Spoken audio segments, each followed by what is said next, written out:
Hola a todos, hoy en Mundo Derecho hablaremos sobre los elementos de validez de los contratos. Estos se encuentran dentro del libro cuarto del Código Civil, que se denomina de las obligaciones en general y de los contratos. El artículo 1461 establece los 4 requisitos a seguir para que este contrato tenga validez. El primero de ellos es la capacidad, el segundo es el consentimiento libre de vicio, el tercero es que el contrato que se vaya a celebrar recaiga sobre un objeto lícito, y finalmente que todo contrato debe tener una causa lícita. Cada uno de estos elementos serán analizados en orden a continuación. La capacidad. El Código Civil en su artículo 1462 se limita a señalar que toda persona es capaz, con excepción de las que la ley declara incapaces, abriendo la posibilidad a algunas excepciones. La incapacidad relativa es la primera, y nos establece 3 supuestos. El primero es el menor adulto, que en el caso del varón es aquel mayor de 14 años y menor de 18 años. En el caso de la mujer es la mayor de 12 años y menor de 18. El segundo supuesto son los que se hallan en interdicción de administrar sus bienes. Y el tercer supuesto son las personas jurídicas, es decir, las iglesias, corporaciones y empresas. Los actos de los incapaces relativos pueden tener validez en ciertas circunstancias. Pongamos 2 ejemplos. El menor adulto puede consentir su emancipación, y una persona jurídica, que es un incapaz relativo, puede celebrar contratos laborales, siempre y cuando lo haga por medio de un representante legal. El siguiente tipo de incapacidad es la incapacidad absoluta, y también nos establece 3 supuestos. El primero de ellos es el impúber. En el caso del varón, quien no ha cumplido 14 años, y en el caso de la mujer, la que no ha cumplido 12 años. El segundo supuesto es la persona sorda, que no puede darse a entender de manera verbal, por escrito o por lenguaje de señas. Y el último supuesto son los dementes. El Código Civil establece que los actos de estas personas no surten ni aun obligaciones naturales y no admiten caución, es decir, fianza, prenda e hipoteca. Ahora bien, puede darse el caso en que existan personas que no sean dementes ni sordomudas y sean mayores de edad. Es decir, a simple vista, reúnen los requisitos de capacidad. Sin embargo, la incapacidad de estas personas las otorga la ley. Por ejemplo, el Código de Comercio en su artículo 40 habla de la capacidad mercantil y prohíbe comerciar a las siguientes personas: a los servidores públicos y a los quebrados y los insolventes que no hayan obtenido rehabilitación. El siguiente elemento para que un contrato tenga validez es el consentimiento, es decir, tener la voluntad para celebrar el contrato. Este consentimiento no debe ser afectado por un vicio. Son 3 los vicios del consentimiento: el error, la fuerza y el dolo. Estos vicios serán analizados a continuación. El error. El Código Civil no nos da una definición de error, pero podemos decir que el error es el falso conocimiento de la realidad. Se divide en 2, el error de derecho. El error de derecho no vicia el consentimiento, y este tipo de error solo se refiere a desconocer una norma jurídica o una regla, quizás porque no se encuentra en vigencia y no ha sido percatado por alguna de las partes. Y el siguiente tipo de error es el error de hecho, el cual se subdivide en algunos componentes. El primer tipo de error es el que la doctrina lo llama el error esencial, que puede recaer sobre la naturaleza del acto o del contrato.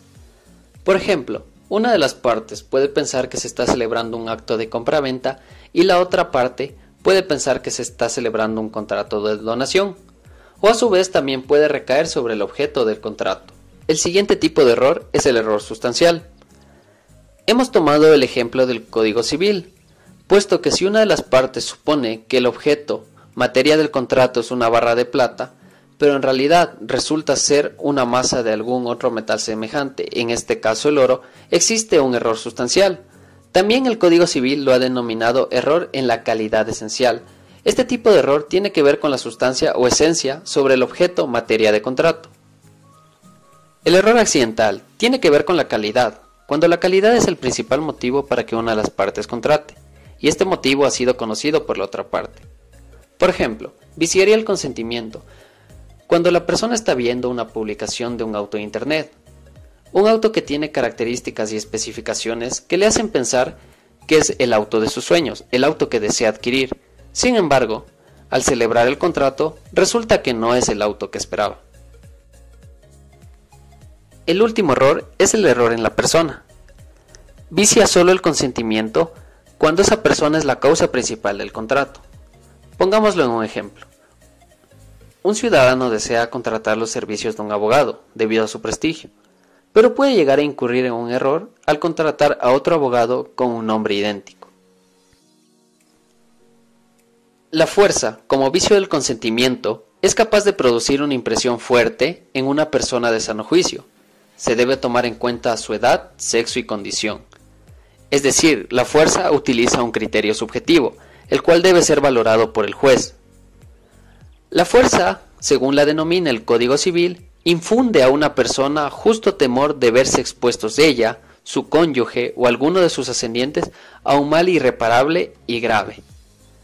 Un elemento a destacar de la fuerza es que también puede ser ejercida por un tercero. La doctrina ha denominado 3 requisitos para que la fuerza vicie el consentimiento: que sea injusta, que sea grave y que sea determinante. El dolo, como vicio del consentimiento, es concebido como toda especie de artificios de los cuales se vale una persona para sorprender o engañar a otra. El dolo debe ser materializado y debe ser realizado por una de las partes. Aquí no entran terceros a diferencia de la fuerza.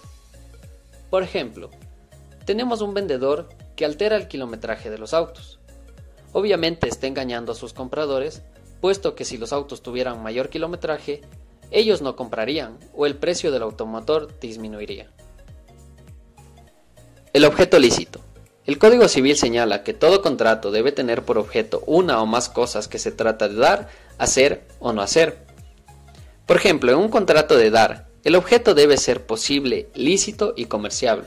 Es por esto que no se puede contratar la compraventa de un cargamento de drogas, puesto que el objeto del contrato es un objeto ilícito. De igual forma, en un contrato de hacer, por ejemplo, el de prestación de servicios, no se puede contratar los servicios de un sicario. El Código Civil, en su artículo 1478, señala que hay objeto ilícito en todo lo que contraviene al derecho público ecuatoriano. En estos ejemplos que hemos analizado, estos contratos serían inválidos. La causa lícita es el último elemento de validez de los contratos. La causa es el porqué del contrato, el para qué, los motivos. El Código Civil la define como el motivo que induce al contrato, y la causa ilícita es la prohibida por la ley o contraria a las buenas costumbres o al orden público.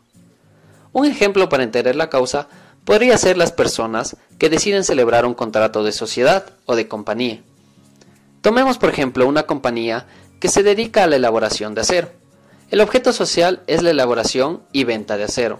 Esa es la causa por la cual estas personas deciden celebrar ese contrato. También podemos definir que la causa de ese contrato de compañía será obtener utilidades para los socios. La ley define como causa ilícita la prohibida por la ley o contraria a las buenas costumbres. Puede ser celebrar un contrato con un sicario con la finalidad de asesinar a una persona. Esa sería una causa ilícita.